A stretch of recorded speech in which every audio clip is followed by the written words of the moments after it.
أعوذ بالله من الشيطان الرجيم بسم الله الرحمن الرحيم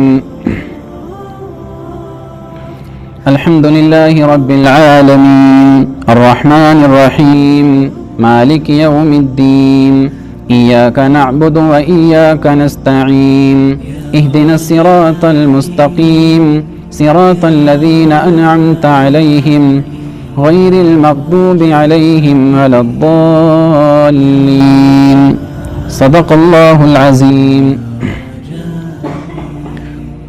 میرے محترم بھائیوں اور عزیز دوستو، سورۃ الفاتحہ کی آیت نمبر 1 اور 2 اور 3 ان تینوں آیتوں کی تفسیر الحمدللہ اللہ کے فضل و کرم سے ہو چکی ہے، آپ لوگ سماعت کر چکے ہیں۔ آج سے ہم اپنے درس کا آغاز سورۃ فاتحہ کی آیت نمبر 5 سے کر رہے ہیں، 4 سے کر رہے ہیں اللہ تعالیٰ فرماتے ہیں ایاک نعبد و ایاک نستعین،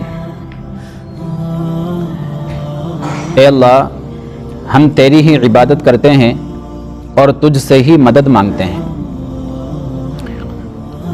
یہ جو آیت ہے میرے دوست و عزیزو، یہ ایک دعا ہے۔ ہر نماز میں مسلمان اللہ تبارک و تعالیٰ سے ایک دعا مانگتا ہے، اور وہ کیا ہے کہ اللہ ہم تیری ہی عبادت کرتے ہیں اور تجھ سے ہی مدد مانگتے ہیں۔ میرے ساتھ ساتھ بولیے، انشاءاللہ مزہ آئے گا۔ یہاں پر اللہ تبارک و تعالیٰ نے ہمیں سب سے پہلے دعا مانگنے کا ایک سلیقہ، دعا مانگنے کا ایک ادب سکھایا۔ وہ کیا ہے کہ دیکھو جب تم دعا مانگو تو پہلے میری حمد اور میری ثنا بیان کرو۔ سورہ فاتحہ میں اللہ نے پہلے کہا الحمدللہ رب العالمین، تمام تعریف رب العالمین کے لیے۔ الرحمن الرحیم جو رحمان اور رحیم ہے، مالک یوم الدین جو روز جزا کا مالک ہے۔ تو یہ کیا ہے، ان تینوں آیتوں میں اللہ تعالیٰ کی تعریف ہے، اللہ تعالیٰ کی حمد ہے۔ تو اللہ نے اشارہ کر دیا کہ دیکھو جب تم دعا مانگو تو پہلے میری تعریف کرو، اور اس کے بعد علماء کہتے ہیں اللہ کے رسول صلی اللہ علیہ وسلم کی بارگاہ میں درود و سلام کا نذرانہ پیش کرو۔ اس کے بعد آپ جو درخواست اللہ کی بارگاہ میں پیش کرنا چاہتے ہیں وہ درخواست پیش کرو۔ کتنا خوبصورت کلام ہے میرے عزیزو، آپ قرآن کریم کی باریکیوں پر، گہرائیوں پر ذرا غور کیا کریں۔ اللہ نے دعا مانگنے کا ادب اور سلیقہ میں خود سکھا دیا کہ پہلے میری تعریف کرو، اس کے بعد میرے محبوب پر درود و سلام پڑھو، اور اس کے بعد دعا مانگو اور بولو ایاک نعبد و ایاک نستعین، اللہ ہم تیری ہی عبادت کرتے ہیں اور تجھ سے ہی مدد مانگتے ہیں۔ دوسری بات اللہ کہتے ہیں ایاک نعبد، کہ کہو ہم تیری عبادت کرتے ہیں، تیری ہی عبادت کرتے ہیں۔ عبادت کس کو کہتے ہیں؟ عبادت کہتے ہیں میرے عزیزو اپنے آپ کو انتہائی عاجز بنا کر، مسکین بنا کر، ذلیل کر کے کسی کے سامنے اپنے آپ کو بچھا دینا، اس کو کہتے ہیں عبادت۔ اپنے آپ کو کسی کے سامنے بالکل ذلیل کر کے بچھا دینا، اس کو کہتے ہیں عبادت۔ اور اس کا حقدار سوائے اللہ کے اور کوئی ہو نہیں سکتا۔ کیوں؟ اس لیے کہ اللہ کے علاوہ ہر کوئی محتاج ہے، ایک انسان دوسرے انسان کا محتاج ہے۔ صرف اللہ کی ذات ایسی ہے جو بے نیاز ہے، جو کسی کا محتاج نہیں، ہر چیز اس کی محتاج ہے۔ اس لیے اس قدر ذلیل کر کے، عاجز بنا کر، مسکین بنا کر ہم صرف اپنے آپ کو اللہ کے سامنے جھکا سکتے ہیں، اللہ کے سامنے، اللہ کے علاوہ کے سامنے نہیں جھکا سکتے، کیونکہ اللہ ایک ایسا ہے جو کسی کا محتاج نہیں۔ اللہ کے علاوہ ہر کوئی محتاج، انبیاء محتاج، صحابہ محتاج، تابعین محتاج، تبع تابعین محتاج، علماء، شہداء، صلحاء، ہر کوئی محتاج، ولی، قطب، ابدال، ہر کوئی محتاج۔ اللہ کے علاوہ ہر کوئی محتاج ہے، اللہ کسی کا محتاج نہیں۔ اس لیے عبادت کریں گے تو صرف اللہ کی، اللہ کے علاوہ کسی کی عبادت نہیں کر سکتے۔ ہم جھکیں گے تو صرف اللہ کے سامنے، اللہ کے علاوہ کسی کے سامنے نہیں جھک سکتے۔ یہاں تک کہ میرے دوست و عزیزو، علماء کہتے ہیں کہ اللہ کے بعد اگر کسی کا کوئی مقام اور مرتبہ ہے تو وہ کائنات کے سردار محمد مصطفیٰ صلی اللہ علیہ وسلم کا مقام اور مرتبہ ہے۔ لا يمكن الثناء كما كان حقه بعد از خدا بزرگ، تو یہ قصہ مختصر۔ شاعر نے کہا ہے کہ اگر میں اپنے محبوب صلی اللہ علیہ وسلم کی تعریف کرنا چاہوں تو میں تعریف کا حق ادا نہیں کر سکتا، کبھی تعریف کر ہی نہیں سکتا۔ بس 2 لفظوں میں اتنی بات سمجھ لو، اللہ کے بعد اگر کوئی کسی کا سب سے بڑا کسی کا مقام اور مرتبہ ہے تو وہ اللہ کے رسول صلی اللہ علیہ وسلم کا ہے، اور ہم اللہ کے رسول صلی اللہ علیہ وسلم کا ادب کریں گے، ان کی عظمت بھی کریں گے، ان سے محبت بھی کریں گے، آخری حد تک اللہ کے رسول صلی اللہ علیہ وسلم سے محبت کریں گے، لیکن عبادت اللہ کے رسول کی بھی نہیں کریں گے۔ عبادت کریں گے صرف اور صرف اللہ تبارک و تعالیٰ کی۔ ایاک نعبد و ایاک نستعین، اللہ عبادت صرف تیری کریں گے، تیرے محبوب صلی اللہ علیہ وسلم کی بھی عبادت ہم نہیں کر سکتے۔ اور یاد رکھیں میرے دوستو عزیزو، جب انسان ایک اللہ کے سامنے جھکنا سیکھ لیتا ہے پھر وہ کائنات میں کبھی کسی کے سامنے نہیں جھکتا۔ جب انسان ایک اللہ کے سامنے جھکنا سیکھ لیتا ہے پھر وہ کائنات میں کسی کے سامنے نہیں جھکتا، اور جو اللہ کے سامنے نہیں جھکتا تو پھر وہ ساری کائنات میں ہر کسی کے سامنے جھکتا پھرتا ہے، بلکہ مارا مارا پھرتا ہے، ذلیل ہوتا پھرتا ہے۔ کبھی پیسے کے سامنے جھکتا ہے، کبھی دولت کے سامنے جھکتا ہے، کبھی کسی عہدے کے سامنے جھکتا ہے، کبھی کسی لیڈر کے سامنے جھکتا ہے، کبھی کسی انسان کے سامنے جھکتا ہے، ہر کسی کے سامنے جھکتا پھرے گا۔ کیوں؟ کیونکہ اللہ کے سامنے نہیں جھکتا نا۔ اللہ کے سامنے جھکتا، اللہ کے سامنے جھکنا سیکھ لیتا، کائنات میں کسی کے سامنے تمہیں جھکنے کی ضرورت ہی نہ پڑتی۔ بلکہ اب تو حال یہ ہے زندوں کے سامنے بھی جھکتے ہیں، مردوں کے سامنے بھی جھکتے ہیں۔ علامہ اقبال نے بڑا پیارا شعر کہا تھا، وہ ایک سجدہ جسے تو گراں سمجھتا ہے، 1000 سجدوں سے دیتا ہے آدمی کو نجات۔ مسلمان، یہ ایک سجدہ جسے تو بڑا مشکل سمجھتا ہے، خدا کے سامنے جھکنے کو جو تو بڑا مشکل سمجھتا ہے، اگر تو ایک خدا کے سامنے جھکنا سیکھ لیتا تو در بدر تجھے جھکنے سے یہ ایک سجدہ بے نیاز کر دیتا۔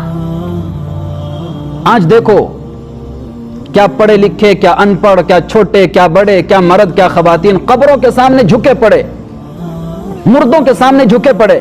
ارے جو خود محتاج ہیں وہ تمہاری کیا حاجت پوری کریں گے؟ جو خود محتاج ہیں وہ تمہاری کیا حاجت پوری کریں گے؟ جو خود مردہ ہو چکے وہ خود تمہاری کیا مدد کریں گے؟ اور یہ سب کس لیے ہو رہا ہے؟ کیونکہ مسلمان نے ایک اللہ کے سامنے جھکنا چھوڑ دیا ہے، اس لیے در بدر کی ٹھوکریں کھانے پر مجبور ہیں۔ یہاں جھک، وہاں جھک، اس کے سامنے جھک، اس کے سامنے جھک، اس سے مانگ، اس سے مانگ، در بدر کی ٹھوکریں کھاتا پھرا، ذلیل ہوتا پھر رہا ہے۔ تم اپنے آپ کو ایک خدا کے سامنے ذلیل کر دو، خدا کی قسم دنیا کے کسی انسان کے سامنے تم ذلیل نہیں ہو سکتے۔ جو اللہ کے سامنے جھکتا ہے اللہ تعالیٰ اس کو ہر کسی کے سامنے جھکنے سے بچا لیتا ہے۔ بعض لوگ ایسے بھی ہیں، سن لیں توجہ کے ساتھ اس بات کو، کسی انسان کی تعظیم کرتے ہیں، ادب کرتے ہیں، ادب میں اتنا جھک جاتے ہیں ایسا لگتا ہے جیسا کہ رکوع کر رہے۔ اس قدر کسی کے سامنے ادب کرتے ہوئے، اس کی تعظیم کرتے ہوئے جھک جانا کہ لگے یار سامنے والا تو سجدے میں ہی چلا گیا، بالکل رکوع میں ہی چلا گیا۔ اس قدر جھکنے کی ہمیں اجازت نہیں ہے کسی انسان کے سامنے۔ سجدہ صرف اللہ کے لیے ہے، رکوع صرف اللہ کے لیے ہے، عبادت صرف اللہ کے لیے ہے، صدقہ صرف اللہ کے لیے ہے، نظر نیاز صرف اللہ کے لیے ہے، مانگنا صرف اللہ سے ہے، دعائیں صرف اللہ سے ہیں، ڈرنا صرف اللہ سے۔ اللہ کے غیر کے سامنے یہ سب نہیں کر سکتے۔ ادب کرو میرے عزیزو، والدین کا ادب کرو، اساتذہ کا ادب کرو، اپنے بڑوں کا ادب کرو، اپنے بزرگوں کا ادب کرو۔ ادب کرنے سے منع نہیں، لیکن عبادت نہیں، اتنا مت جھکو اپنے بزرگوں کے سامنے، اپنے بڑوں کے سامنے کہ سامنے والے کو لگے کہ بالکل رکوع میں چلا گیا۔ اس قدر جھکنے کی اسلام آپ کو اجازت نہیں دیتا۔ اتنا جھکنا صرف ایک اللہ کے لیے ہے، اللہ کے سامنے اتنا جھکنے کی اجازت ہے، انسان کے سامنے اتنا جھکنے کی بھی اجازت نہیں ہے۔ اللہ اکبر، بات سمجھ میں آ رہی؟ میرے ساتھ ساتھ بولیں ذرا سبحان اللہ، نکالیں یار سبحان اللہ، الحمدللہ۔ یہ نقطے میں جو بیان کر رہا ہوں آپ کے سامنے بہت قیمتی باتیں ہیں، بہت قیمتی باتیں ہیں۔ ایک ایک بات 1-1 لاکھ روپے کی ہے، لیکن فری دے رہا ہوں، بالکل فری، مفت۔ یہ علم ہے، علم کی قدر علم والے ہی کر سکتے ہیں، اور آپ الحمدللہ سب قرآن والے ہیں، مسلمان ہیں، علم والے ہیں، قدر کریں، قدر طلب سے سنیں، توجہ سے سنیں، بالکل فری تقسیم کر رہا ہوں، کوئی ٹیکس نہیں، کوئی فیس نہیں۔ تو جھکنا کس کے لیے؟ صرف اللہ کے سامنے۔ ڈرنا کس سے؟ صرف اللہ سے۔ مانگنا کس سے؟ صرف اللہ سے۔ اگلی آیت میں اللہ نے یہی کہا وَإِيَّاكَ نَسْتَعِينُ، اللہ ہم تیری ہی عبادت کرتے ہیں، تجھ ہی سے مانگتے ہیں۔ مانگنا بھی صرف کس سے؟ اللہ سے، اور ہر چیز اللہ سے مانگنا ہے۔ اللہ ہم تجھ ہی سے مدد مانگتے ہیں، کس چیز میں؟ ہر چیز میں۔ اولاد کے لیے تجھ سے مدد مانگتے ہیں، اپنی صحت کے لیے تجھ سے مدد مانگتے ہیں، اپنی عزت کے لیے تجھ سے مدد مانگتے ہیں، اپنی روزی روٹی کے لیے تجھ سے مدد مانگتے ہیں، اپنی دکان مکان کے لیے تجھ سے مدد مانگتے ہیں۔ ہر چیز کے لیے اللہ ہی سے مدد مانگنا ہے، کیونکہ اللہ کے سوا کوئی مدد کر ہی نہیں سکتا۔ ہمارا حقیقی اعتبار سے معاون اور مددگار کون؟ اللہ۔ اللہ کے علاوہ کوئی ہماری مدد کر ہی نہیں سکتا۔ میں نے کہا نا، ہر چیز اللہ کی محتاج، لیکن اللہ کسی کا محتاج نہیں۔ تو پھر کیوں کسی اور سے مدد مانگنا، اور پھر کیوں کسی اور کے سامنے ہاتھ پھیلانا؟ تو ہر چیز اللہ سے مانگیں گے۔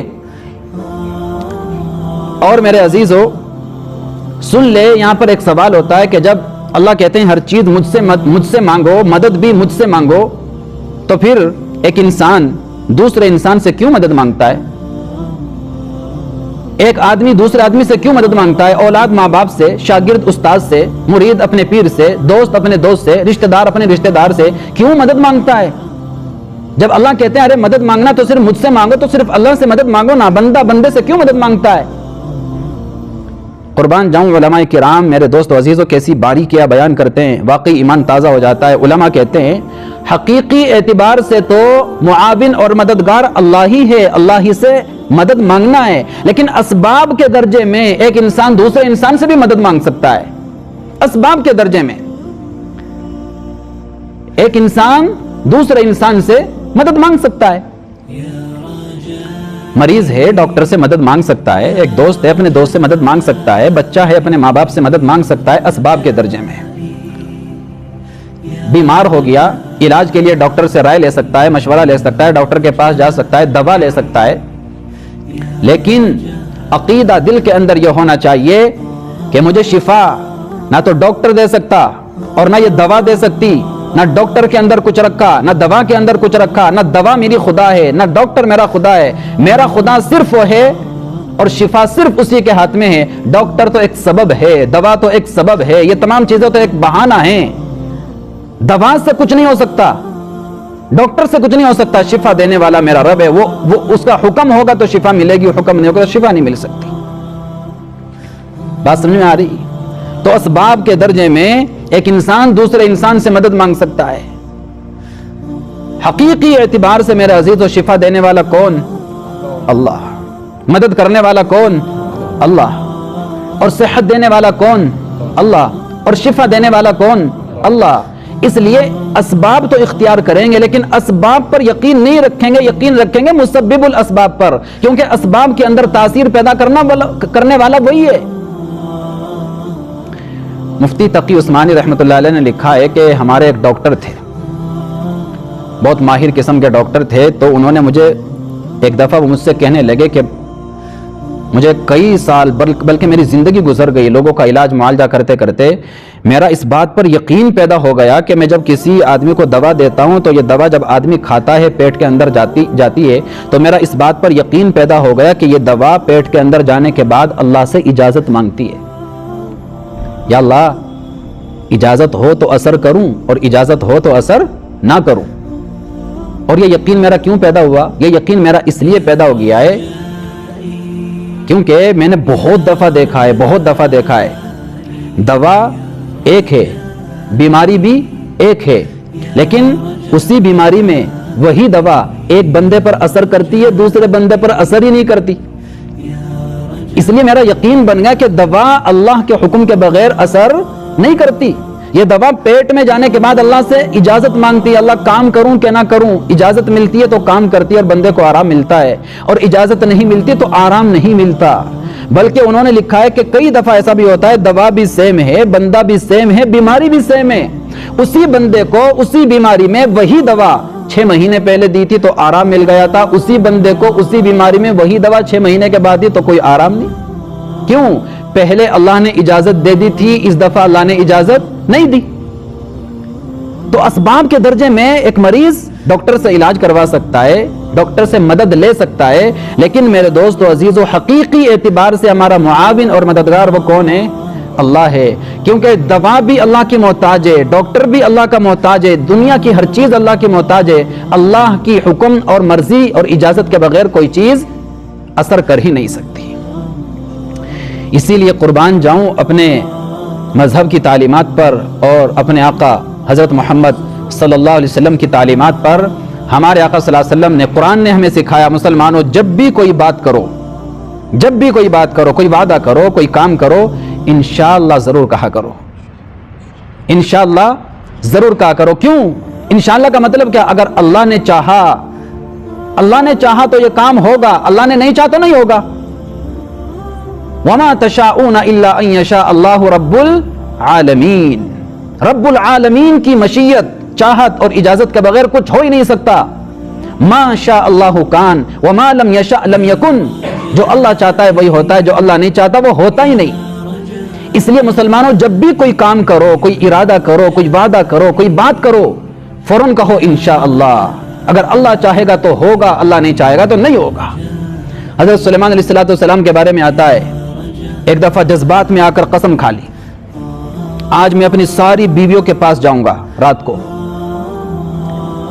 اور سب سے ملاقات کروں گا، سب کے پیٹ سے ایک ایک مرد بچہ پیدا ہوگا اور میں ان سارے بچوں کو مجاہد بناؤں گا، اللہ کے راستے میں جہاد کے لیے وقف کر دوں گا۔ لیکن انشاءاللہ نہیں کہا، قسم تو کھا لی اتنی بڑی، لیکن انشاءاللہ نہیں کہا۔ اب کیا ہوا؟ ساری بیویوں کے پاس گئے، کسی ایک بیوی کے بھی حمل نہیں ٹھہرا، صرف ایک بیوی کے یہاں حمل ٹھہرا، اس کے پیٹ سے بچہ پیدا ہوا، جو بچہ پیدا ہوا وہ بچہ بھی ادھورا اور ناقص پیدا ہوا۔ اللہ کے رسول صلی اللہ علیہ وسلم نے ارشاد فرمایا، سلیمان علیہ السلام اگر انشاءاللہ کہہ دیتے 100 کی 100 بیویوں کے یہاں مرد بچے پیدا ہوتے اور سب کے سب مجاہد بنتے۔ اس لیے ہمارا دین ہمیں سکھاتا ہے مسلمانوں جب بھی کوئی بات کرو، وعدہ ارادہ کرو، انشاءاللہ فوراً کہو۔ خود ہمارے آقا صلی اللہ علیہ وسلم کے پاس مشرکین مکہ آئے، 3 سوال کیے، یہودی آئے اور 3 سوال کیے، اے محمد ہمیں روح کے بارے میں بتائیے، روح کیا چیز ہے، ذوالقرنین کے بارے میں بتائیے، اصحاب کہف کے بارے میں بتائیے۔ یہ 3 سوال لے کر کے آئے حضور کا امتحان لینے کے لیے، تو اللہ کے رسول نے فرمایا کل جواب دوں گا، اور انشاءاللہ نہیں کہا، انشاءاللہ کہنا بھول گئے، کل جواب دوں گا۔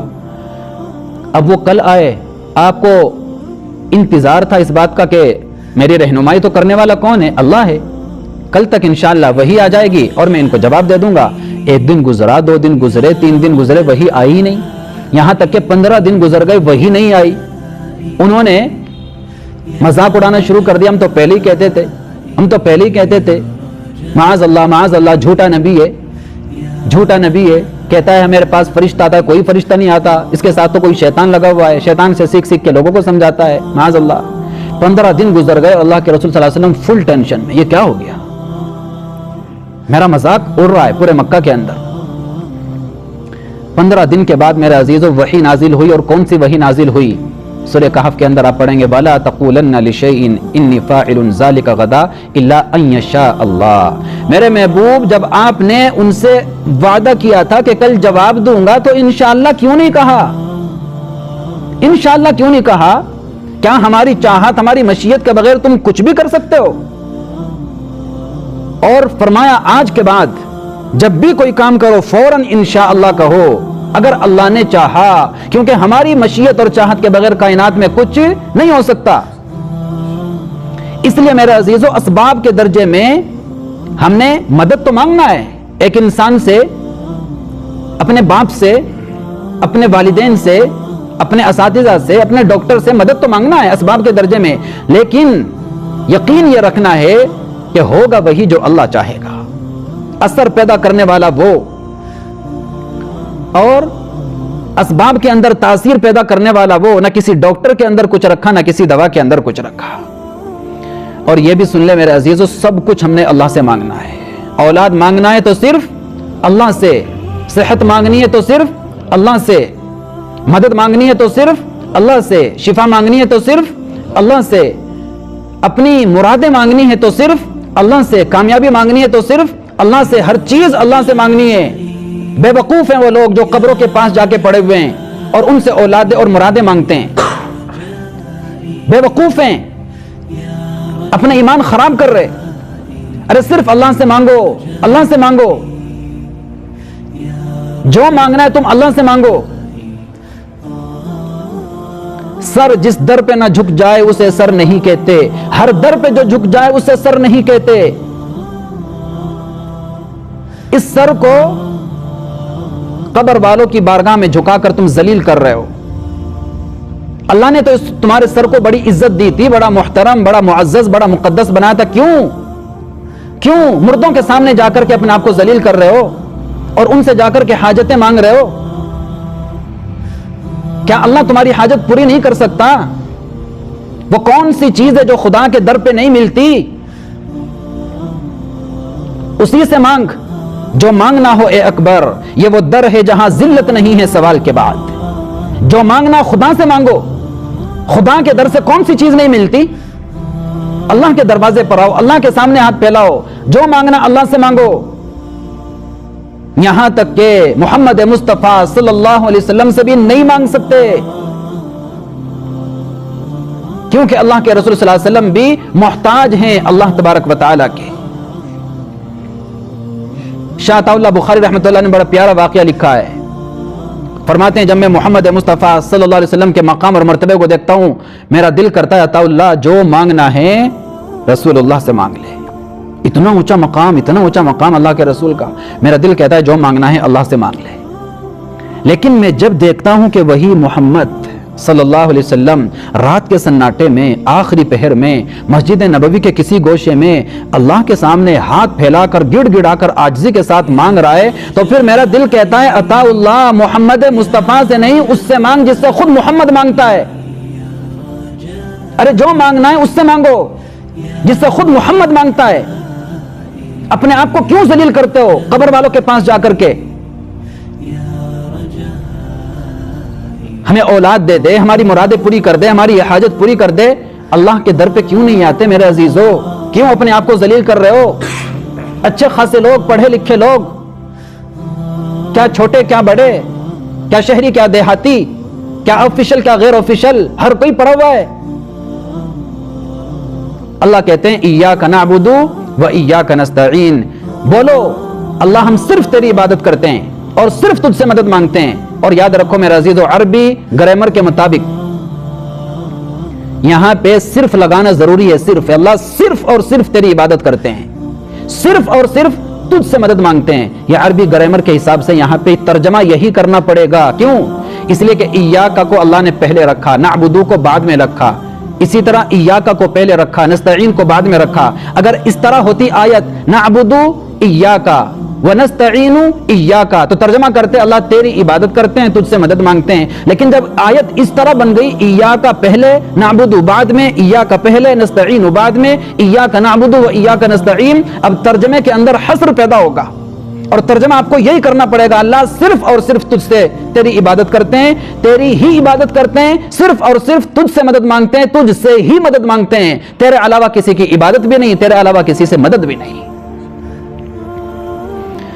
اب بتاؤ اس کے اندر توحید کا عنصر کتنا آ گیا ہے، آپ کو پتا ہے؟ اسی لیے علماء کہتے ہیں کہ سارے قرآن کریم کا خلاصہ سورہ فاتحہ ہے، اور سورہ فاتحہ کا خلاصہ یہ آیت ہے، ایاک نعبد و ایاک نستعین۔ اللہ تعالیٰ اس پر ہمیں عمل کی توفیق عطا فرما دے۔ بس آگے بڑھتا ہوں، ختم کر دیتا ہوں آج۔ اہدنا الصراط المستقیم، دوسری دعا میں اللہ سے کیا مانگتے ہیں؟ اللہ ہمیں سیدھے راستے کی ہدایت عطا فرما۔ ہدایت کا کیا مطلب؟ ہدایت بولتے ہیں انگلش میں، اگر آپ اس کا ٹرانسلیشن کریں گے تو بنے گا گائیڈنس۔ اے اللہ اہدنا الصراط المستقیم، ہم صراط مستقیم کی تجھ سے ہدایت مانگتے ہیں۔ میں بھی تفصیل کر رہا ہوں. یاد رکھیں میرے عزیزو، دنیا کی ہر چیز اللہ کی ہدایت کی محتاج ہے. اللہ کی ہدایت اور اللہ کی گائیڈنس کے مطابق دنیا کی ہر چیز چل رہی ہے. ہر چیز اللہ کی گائیڈنس کی محتاج. زمین، آسمان، چاند، سورج، ستارے، دریا، سمندر، چرندے، درندے، پرندے، کائنات کی ہر چیز اللہ کی ہدایت کے محتاج ہے. سورج طلوع نہیں ہو سکتا اللہ کی ہدایت کے بغیر. سورج غروب نہیں ہو سکتا اللہ کی ہدایت کے بغیر. دن نہیں نکل سکتا اللہ کی ہدایت کے بغیر. اور رات نہیں آ سکتی اللہ کی ہدایت کے بغیر. کائنات کی ہر چیز اللہ کی ہدایت اور گائیڈنس کے مطابق کام کر رہی ہے. ایک ایک چرندہ، ایک ایک درندہ، ایک ایک پرندہ، ہر چیز، ہر جانور اللہ کی گائیڈنس کے مطابق زندگی گزار رہا ہے. ایک مکھی جو شہد بناتی ہے وہ اللہ کی گائیڈنس کے مطابق بناتی ہے. چھتا بناتی ہے اللہ کی گائیڈنس کے مطابق بناتی ہے. زندگی گزارتی ہے اللہ کی گائیڈنس کے مطابق گزارتی ہے. اللہ کی ہدایت اور گائیڈنس کے مطابق کائنات کا نظام چل ہی نہیں سکتا. اور ہدایت کئی طرح کی ہوتی ہے. میں شارٹ کر رہا ہوں بات کو. ہدایت کئی طرح کی ہوتی ہے. ایک ہدایت ہوتی ہے فطری، نیچرل ہدایت، جو اللہ تبارک و تعالیٰ نے ہر چیز کی فطرت کے اندر ڈال دی. ہر چیز کی فطرت میں اللہ تبارک و تعالیٰ نے وہ ہدایت ڈال دی کہ تم نے کھانا ایسے ہے، پینا ایسے ہے، سونا ایسے ہے، شادی ایسے کرنا ہے، اور علاج معالجہ ایسے کرنا ہے. ہر چیز کو اللہ تعالیٰ نے ایک ہدایت دے رکھی ہے. درندوں کو بھی، جانوروں کو بھی، انسانوں کو بھی. یہ ایسی ہدایت ہے جو سب کو ملی ہوئی ہے. ہر چیز کی فطرت میں، نیچر میں اللہ تبارک و تعالیٰ نے ایک گائیڈنس اور ایک ہدایت ڈال دی. تم نے ایسے زندگی گزارنا ہے. ایک ہدایت ہوتی ہے حسی ہدایت. حسی ہدایت، حس کا مطلب ہوتا ہے محسوس کرنا. آپ جانتے ہیں اللہ تبارک و تعالیٰ نے انسان کو 5 قسم کے احساس عطا کیے. حس، آنکھوں سے دیکھنے کی حس، کانوں سے سننے کی حس، ناک سے سونگھنے کی حس، زبان سے چکھنے کی حس، اور ہاتھوں سے چھونے کی حس. اس کو کہتے ہیں حسی ہدایت. یہ ہدایت بھی اللہ تبارک و تعالیٰ نے انسانوں کو بھی دی اور جانوروں کو بھی دی.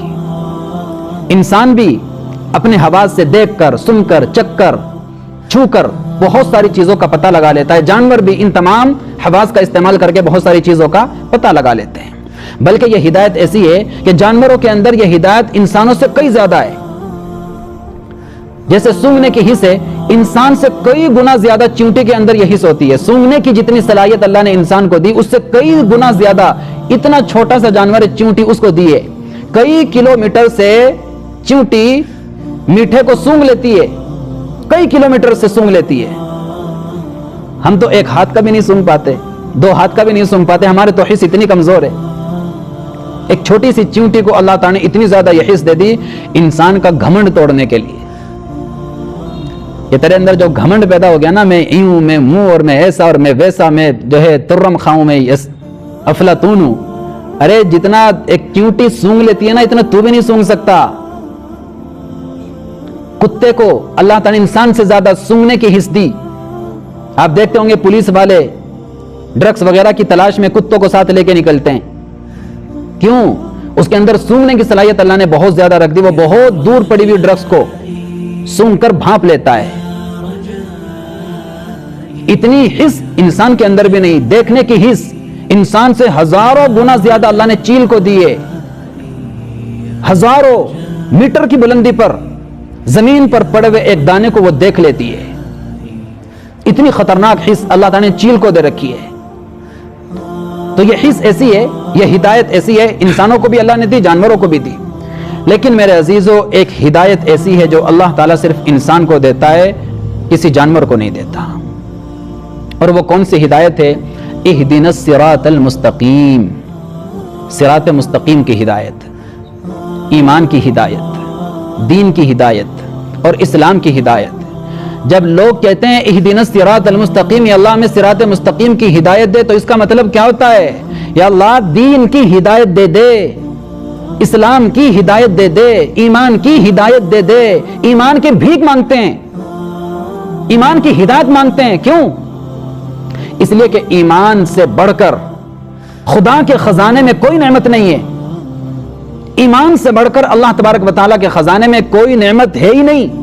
اور جس انسان کو اللہ تبارک و تعالیٰ نے ایمان جیسی نعمت عطا فرما دی، میرے عزیزو یاد رکھو، کائنات کی سب سے بڑی نعمت اللہ تعالیٰ نے اس کو عطا فرما دی.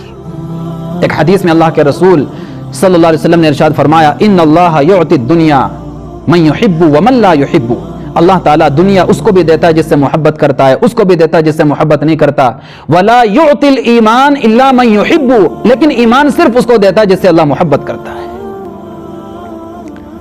تو صراط مستقیم کا مطلب اللہ میں صراط مستقیم کی ہدایت دے، اس کا مطلب اللہ ایمان کی ہدایت دے، اسلام کی ہدایت دے، حق راستے کی ہدایت دے، یہ مطلب۔